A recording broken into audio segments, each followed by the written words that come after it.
유명한 경영학의 경영 컨설턴트인 조셉 파인 제임스 길모어라는 사람이 경제에 대한 사람들의 그 패러다임 변화를 생일 축하 케이크를 만드는 것을 예를 들어서 쉽게 설명을 했습니다.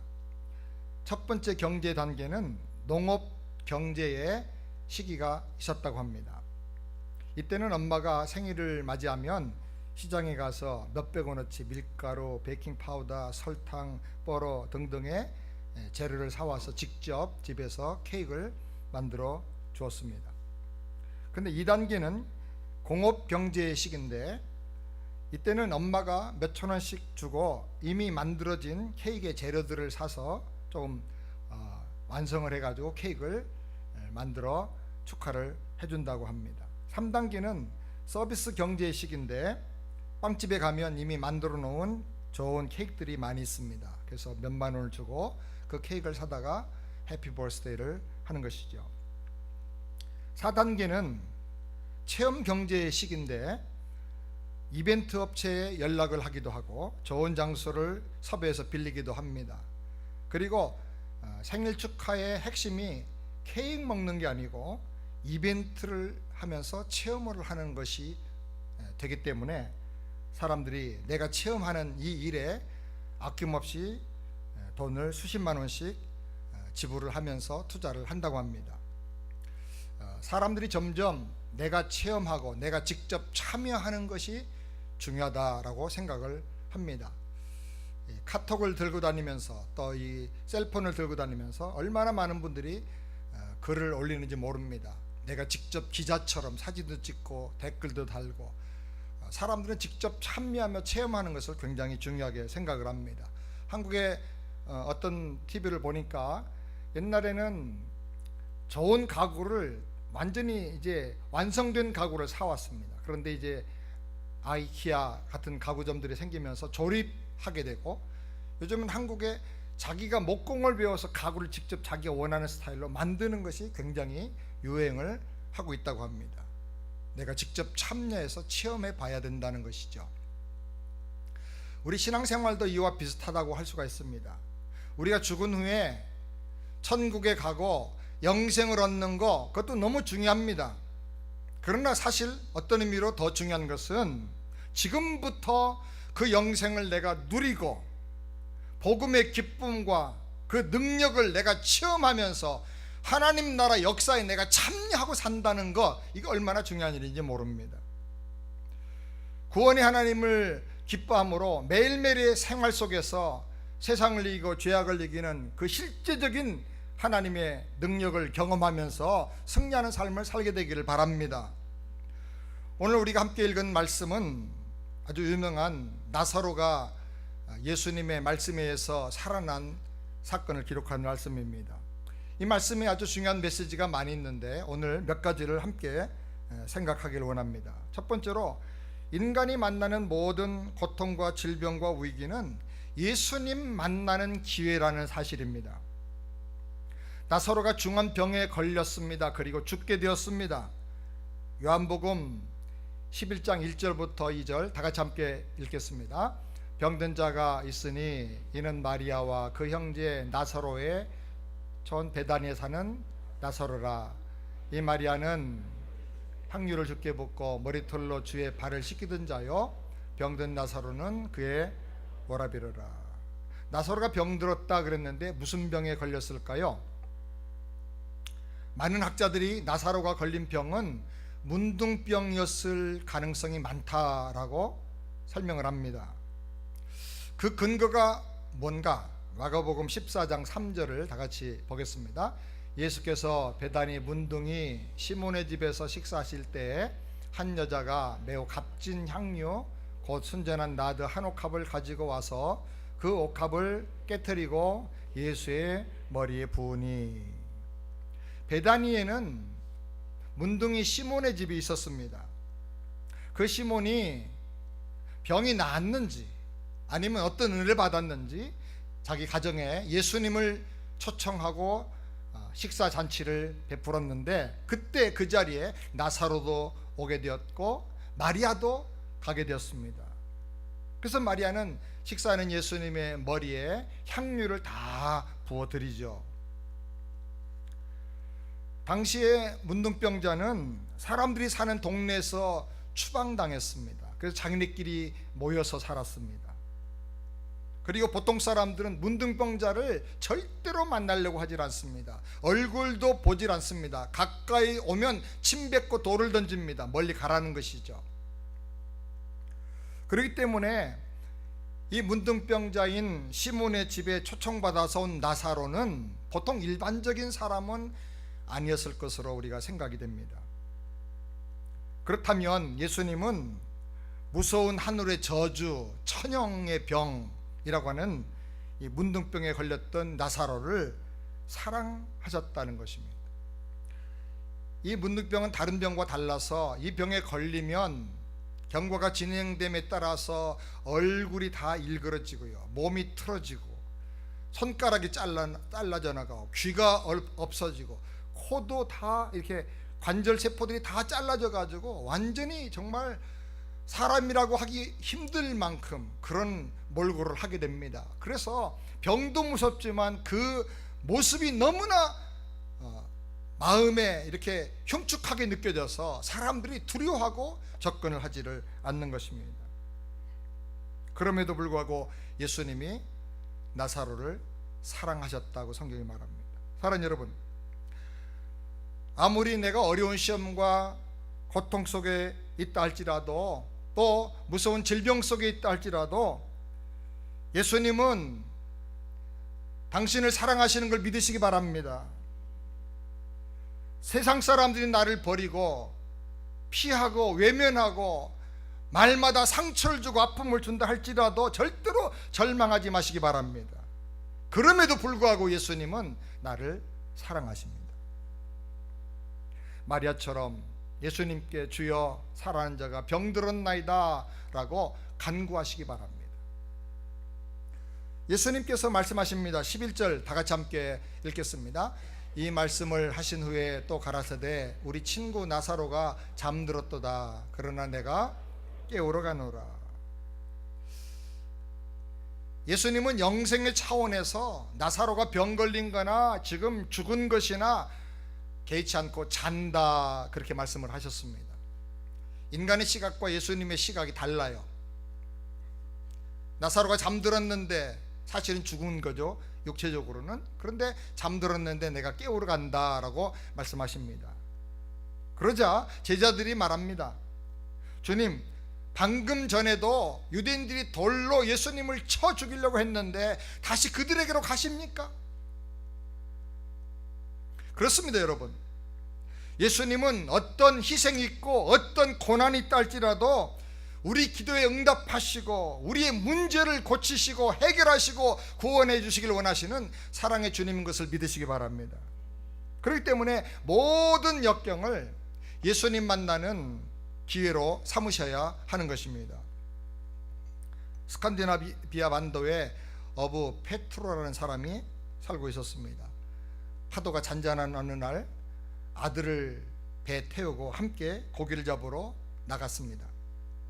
그런데 먼 바다에 가자 갑자기 거센 파도와 폭풍이 밀려오기 시작했습니다. 오랫동안 이 폭풍우를 뚫고 사투를 벌이면서 배가 파손되지 않도록 최선을 다해서 겨우 배는 파손을 면했습니다. 그런데 밤이 되었습니다. 달빛, 별빛도 먹구름장에 가려서 보이질 않습니다. 칠흑같이 어두운 바다 한가운데서 도무지 동서남북 어디로 가야 할지를 모릅니다. 하루 종일 사투를 벌이면서 기진맥진해서 아버지와 아들이 배에 쓰러졌습니다. 이제는 모든 것을 포기하고 죽기만을 기다리고 있었습니다. 그런데 갑자기 저 멀리서 아주 커다란 불빛이 비추기 시작합니다. 아, 저기가 육지구나, 저기로 가면 살겠구나. 그래서 방향을 그쪽으로 돌려서 죽을 힘을 다해 노를 저 육지에 도착을 했습니다. 그리고 집에 갔습니다. 집에 가니까 아내가 울고 있습니다. 여보, 내가 실수해서 집이 다 불타버렸어. 조그만 오막살인데 그것마저 불타버렸다는 거예요. 그때 베드로가 아내를 안아주면서 이렇게 위로했습니다. 여보, 집에 불난 것도 불행한 일이긴 하지만 그러나 당신의 실수로 난 불이 우리를 살려주는 생명의 빛이 되었어. 사랑하는 여러분, 고난과 역경과 질병과 시련이 있다고 낙심하지 마시기 바랍니다. 오히려 그것이 내 영혼에게, 내 인생에게 더 큰 유익을 줄 수도 있다는 사실을 여러분이 기억하시길 바랍니다. 그 고난을 인해서 예수님을 만난다면 고난이 변하여 더 큰 축복이 되고 역경이 변하여 더 큰 은혜가 될 줄을 믿으시기 바랍니다. 그 다음에 두 번째로, 예수님은 통분히 여기면서 울기까지 우리를 사랑하신다는 것입니다. 베다니 마을로 가신 예수님은 죽은 나사로를 인해서 울고 있는 마르다와 마리아를 보셨습니다. 그리고 예수님도 우셨습니다. 예수님이 울고 계시는 그 모습을 보고 유대인들이 말했습니다. 보라, 그를 어떻게 사랑하였는가. 정말 예수님은요, 지독하게도 우리를 사랑하세요. 통분히 여기면서 울 정도로 우리를 사랑하세요. 우리가 아프면 예수님도 아파하세요. 여러분, 이 예수님의 마음을 느끼시면서 살길 바랍니다. 내가 병들면 주님도 잠을 이루지 못하시면서 우리를 위해서 힘내라고 격려하시고 축복해 주시는 것입니다. 우리가 울면 예수님도 마음이 아파서 우세요. 그렇게 예수님은 우리 형편을 잘 아시면서 우리를 사랑하고 위로하시는 주님이십니다. 여기 나사로가, 아주 비천한 문둥병자가 병들어서 죽었습니다. 그럼에도 불구하고 주님은 그를 사랑해서 우셨어요. 그래서 유대인들이 감탄하면서 말합니다. 보라, 그를 어떻게 사랑했는가. 가진 것도 없고 육체적인 몰골도 나병에 걸려서 저렇게 흉악하고 흉측하고 초라한데 이 한 사람의 병든 영혼, 망가진 그 영혼을 위해서 주님이 오셔서 통분히 여기며 울고 계셨습니다. 사랑하는 여러분, 내가 힘들어할 때 주님이 아파하시면서 내게 가까이 와서 내 손을 잡아주신다는 사실을 꼭 믿으시길 바랍니다. 예수님이 통분히 여기셨다 그랬어요. 38절 말씀을 다 같이 함께 읽겠습니다. 예수께서 다시 속으로 통분히 여기시며 무덤에 가시니 무덤이 구리라 돌로 막았거늘. 통분히 여겼다는 말은 분통을 터뜨렸다는 말과 똑같아요. 통분과 분통은 똑같아요. 예수님은 거룩한 분노를 폭발시키셨어요. 예수님은 마리아가 우는 것과 또 함께 온 유대인들이 우는 것을 보시고 통분히 여기시며 나사로의 무덤으로 가자고 하셨어요. 예수님은 죽음에 대해서 분노하셨어요. 살아나는 나사로를 죽음으로 몰고 간 그 질병에 대해서 분노하시고 고통과 저주와 슬픔을 가져오는 이 악한 사탄의 세력에 대해서 주님은 분노하셨어요. 가끔 우리들은 사람들에게 분노를 터뜨릴 때가 참 많습니다. 나 뚜껑 열렸어 막 그러면서 한번 해봐 이러고 가까이 있는 사람들에게 우리가 얼마나 많은 아픔과 상처를 주는지 모릅니다. 그러나 여러분, 우리의 싸움은 혈과 육이 아니고 악한 영, 정사와 권세를 잡은 사탄의 세력과의 싸움인 것을 우리가 꼭 기억을 해야 됩니다. 그 배후의 역사는 악한 영이 있다는 거예요. 그렇기 때문에 우리는 사람이 아니라 죄에 대해서, 죽음과 사탄에 대해서 분노할 줄을 알아야 됩니다. 우리는 죄의 본질을 볼 수 있는 영적인 통찰력을 가져야 하겠습니다. 사회 부조리만 볼 게 아니고 사회 구조에 있는 부조리 속에 있는 죄의 본질, 그것을 우리가 보고 분노하며 기도하며 성김으로 해결해 나가는 우리가 되어야 할 줄 믿습니다. 예수님은 통분히 여기면서 울 만큼 우리를 사랑하고 계신다 하는 사실입니다.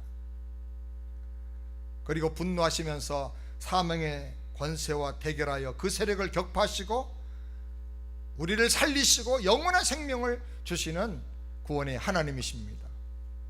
이 예수님을 사랑하고 믿기를 주의 이름으로 축원합니다. 이 주님을 믿을 때 죄를 이길 수 있는 힘을 우리가 얻을 수가 있는 것입니다. 그 다음에 세 번째로, 무덤을 막고 있는 돌을 옮겨 넣는 것이 기적의 시작이라는 것입니다.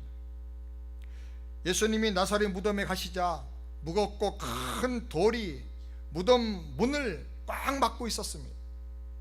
39절 말씀을 다 같이 함께 읽겠습니다.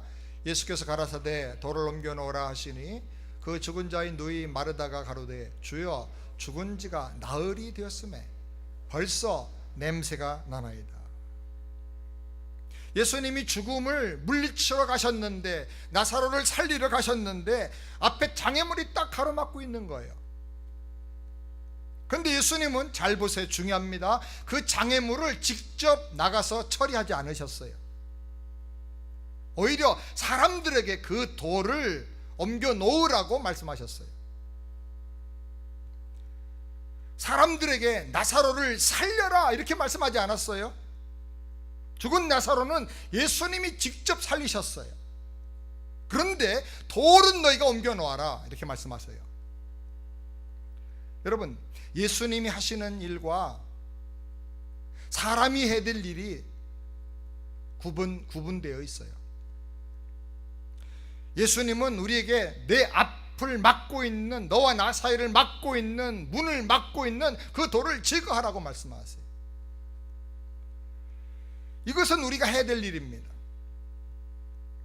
예수님이 기적을 행하시도록, 예수님이 기적을 행하시길 원한다면 예수님과 우리 앞을 가로막는 장애물, 그 돌의 문을 막고 있는 그것을 옮겨 놔야 하는 것입니다.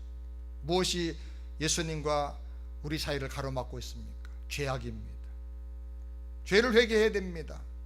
하나님이 생각나게 하시면 정말 인격적으로 깊이 뉘우치면서 죄를 미워하면서 통곡하면서 회개하게 되기를 바랍니다. 죄를 품고는 절대로 은혜 받고 형통할 수가 없는 것입니다. 우리 마음속에 어떤 인간적인 교만함이 있습니까? 어떤 선입관념이 있습니까? 나는 다 알아 하는 자만심이 있습니까? 나 교회 어려서부터, 태어날 때부터 교회 다녔어, 못돼 신앙이야, 그런 자만심이 있습니까? 이런 것들이 은혜 받지 못하게 하는 장애물이라고 하면 그거 주님께서 네가 굴려 옮겨 놓으라고 말씀을 하십니다. 그런 장애물을 회개하면서 결단하면서 주님이 도와주시는 힘입어서 제거하시길 주의 이름으로 축원합니다. 죄와 불신의 장애물은 내가 회개함으로 제거해야 되는 것입니다. 그 다음에 네 번째로, 현재 역사는 신앙으로 믿을 때 하나님 영광을 보게 된다는 것입니다. 예수님께서 무덤에 돌을 옮겨 놓으라고 하시자 그 말을 들은 마르다가 걱정을 했습니다. 무덤 안에는 죽은 지 3일이 된 시체가 있는데 썩어서 냄새가 날 텐데, 더군다나 만약에 나사로가 나병이었다고 하면 얼마나 더 심각하게 부패가 진행됐겠어요. 그런데 주님이 돌을 옮겨 놓으라고, 무덤을 오픈하라고, 주님 도대체 이게 무슨 말씀이야? 왜 이렇게 말씀하시지? 마르다는 보통 때, 편안할 때는 주님 말씀대로 사는 것 같았어요. 그런데 중요한 일, 다급한 일이 생기면 자기 생각대로 움직이고 생각하고 주님은 제껴놓습니다. 우리도 비슷하죠. 믿음은 있는데 너무나 인간적인 믿음이에요. 계산대로 맞으면 믿고, 내 계산과 다르면 주님 말씀이라도 자꾸 이유를 대요. 마르다는 인간적인 믿음을 가졌었지만 예수님을 만나고 그 말씀을 들으면서 부활의 믿음, 생명의 믿음으로 바꿔졌습니다. 그런데 완전히 바꿔진 거 아니었던 것 같아요. 우리도 성령 받고 철야 기도하고 수련회 참석해서 은혜 받고 부흥해서 은혜 받고 그럴 때는 정말 다 달라진 것 같아요. 근데 가만히 보면 우리 속은 아직도 겹겹이 변화되지 못한 옛날의 찌꺼기들과 흔적들이 그대로 남아있어요. 인간적인 판단과 계산과 과거의 습관을 따라서 행하려고 하는 그런 강력한 자아가 아직도 살아있는 거예요. 겉으로 보기에는 믿음 좋아 보이는데 아직도 해결되지 못한 불순물들이 아직도 속에 많이 있는 거예요. 나만 아는 어떤 문제들이 있는 거예요. 여러분, 믿음이라고 하는 것은 따지고 그 이치에 맞아서 받아들이는 이성의 문제가 아니라 하나님이 주시는 은혜요 선물입니다. 그렇기 때문에 우리가 믿음을 가져보려고 애를 쓰고 따져보고 그런다고 믿음이 생기는 게 아니에요. 그럼 우리는 하나님 앞에서 겸손해야 됩니다. 우리가 겸손하게 하나님의 은혜를 구할 때 하나님께서 믿음을 선물로 주시는 것입니다. 저도 성경을 따져보고 이것저것 따져보고 하나님이 계신가 한번 증명해보라고 그러고 어떻게 하나님 믿느냐 막 많은 사람들에게 물어봤는데 답이 없어요. 답이. 어떻게 하면 믿음 생활 잘할 수 있냐니까 딱 두 가지를 가르쳐 주는데 성경 읽고 기도하래요. 저는 그 말 듣고 정말 때려주고 싶더라고요. 왜냐하면 믿음이 있어야 성경이 있지요. 기도도 하나님 아버지라는 걸 믿어야 기도가 되는 거 아니에요? 그게 안 돼서 어떻게 그거를 믿을 수 있느냐고 하니까 말씀 읽고 기도하라니까 참 기가 막히더라고요. 그런데 답답하지만 그래도 먼저 믿은 분들의 이야기이기 때문에 그대로 한번 따라서 했습니다. 성경도 학교 가지고 와서 읽어보고 많이는 못 읽어서도 늘 줄치면서 읽어보고 그리고 기도하는 시간을 좀 가져봤습니다.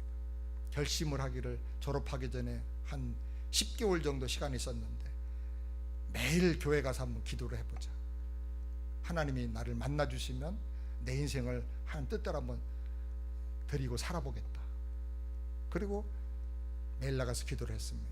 안 믿어집니다. 처음 나가서 한 기도가 하나님 안녕하십니까? 그런 식의 기도였어요. 하나님 계시면 한번 나타나 주세요. 잠깐만이라도 지나가 주세요. 그것이 곤란하시면 그냥 음성이라도 한번 들려주세요. 그러면 제가 믿겠습니다. 그런데 아무 일도 없는 거예요. 나름대로 심각하기 때문에 인생을 걸고 기도하는 그때였기 때문에 정말 한 2시간쯤 기도했다고 생각하고 열심히 기도하고 눈 떠보니까 딱 5분 지났더라고요. 그런데 그렇게 답답한 시간이었지만 2-3달 계속 하는 가운데 어느 날 갑자기 닫혀있던 덮여있던 책장이 확 열리는 것처럼 확 달라져 버리더라고요. 지금 생각해보니까 그게 하나님의 은혜였던 것 같아요. 하나님이 은혜를 주시는데 먼저 내가 죄인인 것을 깨닫게 해주시더라고요. 우리 가정이 왜 이렇게 어려움 가운데 있게 됐는가? 우리 부모님들이 왜 이렇게 어려운 인생을 살고 계시는가? 잘 되는 것 같다가 다시 또 뒤집어지고 이렇게 된 이유가 뭔가? 그걸 하나님이 깨닫게 해주셨어요. 어디서 와서 무엇을 하다가 어디로 가야 되는지 몰랐는데 하나님 그거를 발견하게 해주셨어요. 그래서 제 죄 때문에 많이 울면서 기도하게 됐어요. 저도 모르게 눈물이 나와요.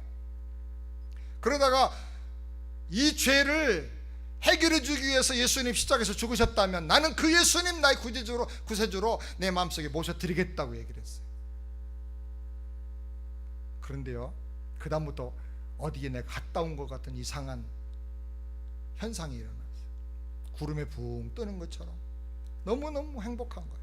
그날 저녁에 울면서 무슨 기도했는지는 기억이 안 나지만은 막 너무 감사하다, 하나님만 사랑하겠다 이렇게 기도하면서 나중에 이상한 소리가 나서 눈을 떠보니까 6시 정도부터 기도하러 갔는데 12시 반이 됐더라고요. 야경꾼들이 지나가면서 호랑이 불면서 뭐 막다기를 두드리는 그 소리가 들려서 눈이 떠진 거예요. 어디 갔다 온 것 같아요. 시간과 공간이 완전히 그 초월되어 있는 세계에 갔다 온 것 같아요. 그 다음부터 교회 가서 앉아서 기도만 하면 한 3시간 정도가 그냥 후딱 지나가 버리는 것이죠. 주님을 만나게 되는 거죠. 여러분, 믿음은 하나님이 주시는 선물이에요. 그런데 이건 내가 내 힘으로 믿을 수 없고 내 힘으로 구원받을 수 없고 나는 죄인이라는 사실을 인정하고 회개할 때, 겸손히 주님 앞에 엎드릴 때 하나님께서 그 사람에게 이 믿음의 선물을 주시는 것입니다. 그럼 우리는 기도할 필요가 있어요. 나는 믿음이 없습니다.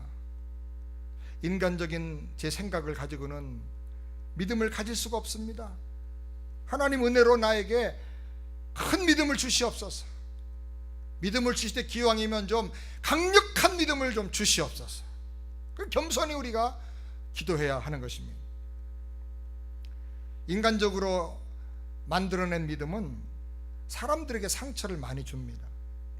그러나 성령으로 말미암는 은혜의 믿음은 겸손하고 은혜스럽고 덕을 세우고 주신 축복을 서로 나누면서 섬기는 삶을 살기를 좋아합니다. 우리가 교회에서 봉사할 때도 마찬가지입니다. 인간적인 믿음으로 하는 봉사는요, 아주 시끄러워요. 열심히 뭔가를 하는 것은 확실한데요, 그 열심에는 인간의 의지가 보이고 비교하고 경쟁하고 시기심이 있고 자기 자랑이 굉장히 많아, 말이 굉장히 많아요. 그래서 사람들에게 박수를 받아야 보람을 느껴요. 박수 안 쳐주면 일 많이 했는데 왜 나를 안 알아주냐고 막 상처받아요. 그래서 결국은 사람들에게 상처를 주고 자기도 시험에 빠지게 되는 것입니다. 사랑하는 여러분, 우리가 가진 믿음은 인간적인 믿음이 아니라 하나님의 은혜로 주신 선물이 되기를 주의 이름으로 축원합니다. 마르다는 주여 내가 믿나이다 라고 고백하고 말과 태도가 달라졌습니다. 그런데 무덤 앞에 서는 순간에 다시 옛날로 돌아갑니다. 믿음이 이렇게 왔다 갔다 합니다. 믿음으로 살다가 다시 또 옛날 습관대로 사는 그런 그 패턴이 이렇게 자꾸 왔다 갔다 할 수가 있어요. 처음에는 돌을 옮기라는 예수님의 명령에 거부할 수는 없었지만 그래도 그 마음속에는 인간적인 염려와 판단이 남아 있었던 것입니다. 이때 예수님이 말씀하십니다. 40절 말씀 다 같이 함께 읽겠습니다. 예수께서 가라사대 내 말이 내가 믿으면 하나님 영광을 보리라 하지 아니하였느냐 하신대. 우리는 여기서 영적인 중요한 공식을 하나 발견할 수 있는데, 그 영적인 공식의 내용이 뭐냐면 믿으면 하나님의 영광을 보게 된다는 것입니다. 따라서 믿으면 하나님의 영광을 보게 된다. 근데 많은 사람들은 거꾸로 생각합니다. 하나님 영광을 보여주면 믿겠다고 합니다. 저도 그랬습니다. 인간적인 생각이고 그것은 거듭나지 않은 인간적인 이성의 판단이고 마르다가 고백한 믿음과 똑같은 것입니다. 말씀의 핵심은 믿을 때 하나님 영광이 나타난다는 것입니다. 우리는 자라온 환경과 교육과 경험에 의해서 계산해 봐야 믿겠다고 말합니다. 내가 이해가 돼야 믿겠다고 말합니다. 중세의 유명한 교부인 터툴리안이라는 분은 말하기를 나는 이해할 수 없다, 그러므로 믿는다라고 말했어요. 이해되면 그냥 이해하고 살면 되지 믿을 필요가 없는 거죠. 그 믿음은 초이성적인 거예요. 그래서 예수님이 말씀하는 거예요. 내가 믿으면 하나님 영광을 보리라. 이 말씀 속에는 장차 예수님이 오시면 내가 부활할 것을 믿습니다. 또 예수님이 좀 일찍 오셨더라면 우리 오라비가 병들어서 죽지 않고 살아났을 것입니다. 미래에 대한 믿음, 과거에 대한 믿음, 그런 믿음도 물론 필요하지만 주님이 지금 하는 말씀은 지금 역사하는 현재적인 믿음을 가져야 된다는 거예요. 중요한 것은 현재 역사하는 믿음, 지금 이 자리에서 역사하고 움직이는 그 믿음이 필요하다는 것입니다. 따라서 합시다. 내가 믿으면 하나님 영광을 보리라. 지금 믿으라는 것입니다. 마르다는 인간적인 믿음으로 갔다가 예수님의 말씀을 듣는 순간에 즉각적으로 바꿔집니다. 그래서 돌을 옮겨 놓습니다. 근데 우리를 돌아보면 저를 포함해서 우리는 오랜 세월 말씀을 듣고 교회를 다님에도 불구하고 좀처럼 이 믿음의 패러다임이 안 바꿔집니다. 믿습니다 하면서도 여전히 모든 결론은 내 계산과 이성의 판단에 의해서 결론을 내리려고 합니다. 주님의 말씀을 통해서 즉각적으로 돌이켜서 기적이 일어나는 주님이 원하시는 그런 믿음으로 나가게 되기를 주의 이름으로 축원합니다. 그 다음에 마지막 5번째로 예수님은 무덤에서 죽은 자를 일으키시는 생명의 구주가 되신다 하는 사실입니다. 41절 말씀을 다 같이 함께 읽겠습니다. 돌을 넘겨놓으니 예수께서 눈을 들어 우러러 보시고 가라사대 아버지여 내 말을 들으신 것을 감사하나이다. 사람들이 무덤에 돌을 옮겨놓자 예수님께서 하늘을 우러러 보시고 말씀하셨습니다. 아버지여 내 말을 들으신 것을 인하여 감사하나이다. 우린 여기서 중요한 사실을 발견하게 됩니다. 기적이 일어나기 전에 먼저 감사 기도가 필요하다는 것입니다. 주님께서 그렇게 하셨어요. 오병이어 기적을 행하실 때도 역시 마찬가지로 감사하셨어요. 축사하셨다 그랬어요. 사랑하는 여러분, 하나님의 기적을 경험하는 그런 삶을 살기를 원합니까? 구원의 하나님을 기뻐하면서 감사하시기를 바랍니다. 그리고 주님께서 이렇게 기도하는 것은 나를 위함이 아니고 이 둘러선 이 사람들을 위함입니다 라고 하면서 중보 기도를 하셨습니다. 기적의 또 하나의 요소는 뭐냐면 중보 기도가 먼저 필요하다는 것입니다. 주님의 중보 기도가 너무 중요합니다. 그래서 주님은 지금도 성천하셔서 저와 여러분을 위해서, 교회를 위해서, 하나님 나라를 위해서 중보하며 대제사장으로서 보좌 우편에서 기도하고 계신다고 성경은 말씀합니다. 그 기도 때문에 사는 걸 믿으시기 바랍니다. 그 기도가 나를 일으켜 주실 것을 믿으시기 바랍니다. 우리 교회 안에서 성도들이 서로 중보하며 기도하는 것도 너무너무 중요합니다. 수요일 날마다 우리 여자분들이, 자매님들이 모여서 W 행복 나눔 중보 기도회를 갖습니다. 자녀들을 위해서 기도하고, 남편을 위해서 기도하고, 가족들을 위해서 기도하고, 또 교회를 위해서, 성도들을 위해서 기도합니다. 거기 이름 적어놓고 불러가면서 기도한 그 기도의 모든 대상자들은 다 하나님이 응답해 주시고 병을 다 고쳐주셨습니다. 기도하면 하나님이 이루어 주신 걸 믿으시기 바랍니다. 교회가 기도하면 하나님께서 죽을 병자도 하나님이 일으켜 주십니다. 하나님의 살아계신 기적을 보여주시는 것입니다. 우리가 수요일 날도 모여서 합심해서 중보기도를 한 5분 이상 합심해서 하고 갑니다. 토요일 날 새벽에도 합심해서 중보기도를 하는데, 그때에 우리가 두세 사람이 합심하여 기도하면서 땅에서 매면 하늘에서도 매이고, 땅에서 예수님의 이름으로 기도하면서 풀면 하늘에서 풀리는 것을 여러분 믿으시길 바랍니다. 얼마나 중요한지 모릅니다. 한번 저를 따라서 한번 해보실까요? 엄마가 아이를 위해서 기도도 하지 않고 뭐 합니까? 기도하는 어머니의 자녀는 절대로 망하는 법이 없습니다. 큰 인물 될 걸 믿습니다. 예수님은 43절에 이렇게 말씀하십니다. 다 같이 함께 읽겠습니다. 이 말씀을 하시고 큰 소리로 나사로야 나오라 부르시니. 예수님께서 무덤 앞에서 3가지를 명령하십니다. 첫 번째는 돌을 옮겨 놓아라. 두 번째는 나사로야 나와라. 세 번째는 수건을 풀어서 다니게 하라. 무덤의 돌문을 옮기는 것은 사람이 해야 될 일입니다. 내가 해야 될 일입니다. 여러분, 주님이 놀라운 은혜를 베풀어 주시기를 원하시는데 여러분 앞에 가로막혀 있는 돌문을 다 제껴 놓으시길 바랍니다. 굴리시길 바랍니다. 그런데 나사로를 살리는 일은 예수님이 해주십니다. 예수님이 생명의 주님이고 구원의 주님이십니다.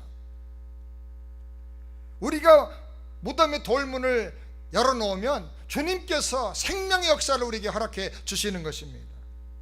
그리고 다시 예수님이 말씀하십니다. 죽은 자의 수건을 풀어놓아 다니게 하라. 죽었다 살아나는 것만이 중요한 게 아니고 살아난 그 생명을 가지고, 예수님이 주신 그 생명을 가지고 그걸 누리고 그것을 가지고 자유를 누리게 하라는 것입니다. 오늘 메시지의 핵심은 죽음을 이기신 생명과 부활의 예수님입니다. 죽은 나사로가 그 예수님에 의해서 살아났습니다. 그 예수님을 믿는 저와 여러분도 영생을 얻을 것이고, 예수님을 믿으면 죽어도 다시 살 것을 믿으시길 바랍니다. 주님께서는 죽을 병도 고치시고 죽은 사람도 살리십니다. 주님은 생명의 주님이십니다. 구원 예수님을 믿으면 하나님의 영광을 보는 기적의 역사가 우리 삶에서 나타날 것입니다. 믿음에는 무한한 가능성이 있습니다. 예수님이 하나님의 아들이심을 믿고, 예수님은 능치 못함이 없는 것을 믿고, 주님의 말씀에 믿음으로 반응하고 순종하고, 우리와 주님 사이에 가로막혀 있는 모든 돌을 제거하면 주님께서 우리 안에 들어오셔서 생명으로 역사하시고, 우리 가정에 들어오셔서 능력으로 역사하시고, 우리 기업과 모든 영역 속에 들어오셔서 주님의 살아계심을 나타내어 주실 것을 믿으시길 바랍니다. 구원의 하나님을 기뻐함으로 새 힘을 얻으시기를 주의 이름으로 축원합니다.